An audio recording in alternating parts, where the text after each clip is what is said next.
जय हिंद साथियों, आप सभी का स्वागत है। आज हम स्टार्ट करते हैं भारत परिषद एक्ट 1861।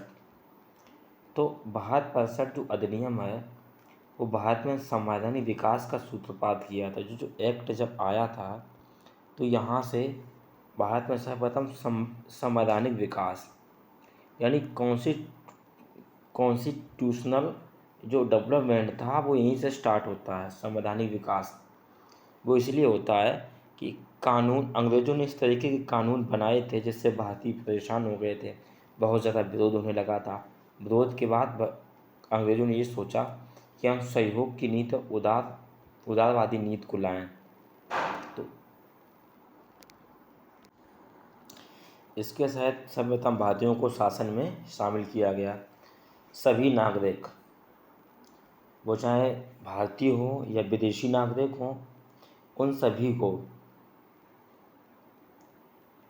गवर्नर जनरल या काउंसिलिंग के परिषद के सदस्य हों या भारतीय रजवाड़े हों, भारत परिषद को विधायी संस्था बनाया गया जिसमें रहने वाले सभी ब्रिटिश और भारतीय प्रजा, भारतीय सरकार के कर्मचारी, भारतीय रियासत का सम्राट, राज्य के क्षेत्रों में रहने वाले व्यक्ति, सभी स्थान या वस्तुओं के संबंध में कानून बनाने का अधिकार, यानी कोई भी एक कानून बनाने का अधिकार भारत परिषद को दिया गया। और भारत परिषद को क्या किया गया, विधायी संस्था बनाया गया। 1862 में लॉर्ड कैनिंग ने पटियाला के राजा, बनारस के राजा और सर दिनकर राव को विधान परिषद में शामिल किया। लॉर्ड कैनिंग ने भारत में विभागीय सिस्टम, ये बहुत इम्पोर्टेंट है, जो विभागीय प्रणाली है वो लॉर्ड कैनिंग के समय स्टार्ट हुई थी। इसी प्रकार से भारतीय मंत्रि परिषद की व्यवस्था पड़ी। विभागीय सिस्टम से ही भारतीय मंत्रि परिषद की व्यवस्था की गई। गवर्नर जनरल को विधायी परिषद की अनुमति के बगैर अध्यादेश जारी करने का अधिकार मिला। गवर्नर जनरल अगर विधान परिषद की अनुमति नहीं मिलती है तो उसके बाद शक्ति थी को अध्यादेश जारी कर सकता था। जैसे इस समय गवर्नर के पास होती है।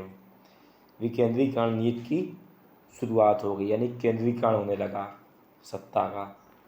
फिर आता है भारत परिषद एक्ट 1892। इसके तहत निर्वाचन पद्धति स्टार्ट हुई। भारतीयों को बजट पर बहस करने, प्रश्न पूछने का अधिकार दिया गया, यानी भारतीय बजट पर बहस कर सकते थे, उस पर प्रश्न पूछ सकते थे। लेकिन प्रश्न पूछने के लिए 6 दिन की पूर्व नोटिस चाहिए होती थी। लेकिन मतदान, अनुपूरक प्रश्न करने का अधिकार अभी भी उनको नहीं दिया गया था। व्यवस्थापिका सभा के भारतीय सदस्यों की संख्या वृद्धि हुई। भारतीयों के अधिकारों में कुछ वृद्धि हुई। अप्रत्यक्ष निर्वाचन की व्यवस्था यहीं से स्टार्ट होती है। Thank you for watching.